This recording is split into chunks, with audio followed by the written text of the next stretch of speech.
tumekuwa tukitafuta matokeo, tukitafuta kuzaa matunda kabla ya kuwa na chanzo.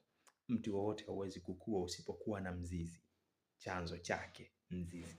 Hata tu mfano wa kawaida, kwa mfano ukilikata tawi katika mti haliwezi kustawi, litanyauka. Hata ukilimwagilia maji mara 1000 haliwezi kustawi mpaka ulirudishe na uliunganishe na mti kwenye chanzo chake, ndipo litaanza kustawi.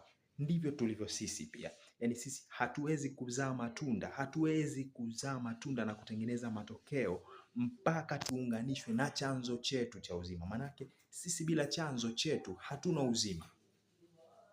Ni lazima tuunganishwe na chanzo ili tuwe na uzima, na tunapokuwa na uzima ndipo tunapozaa matunda. Matunda ni nini? Matendo mema, vitu ambavyo tunavitafuta katika maisha. Hayo yote ni matunda. Chochote ambacho unakitafuta sasa hivi ni matunda.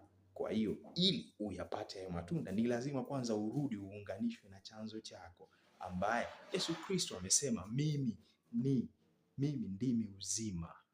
Kwa hiyo kama yeye ni uzima, manake uzima si kitu, uzima ni mtu, chanzo ni mtu. Yesu Kristo ni uzima. Tunatakiwa tuunganishwe naye kwa kukubali kuwa yeye ndiye Bwana Mwokozi wa maisha yetu. And then kutokea hapo kila kitu kinaanza kubadilika. Mdogo mdogo, lakini kwa uhakika. Slowly but sure.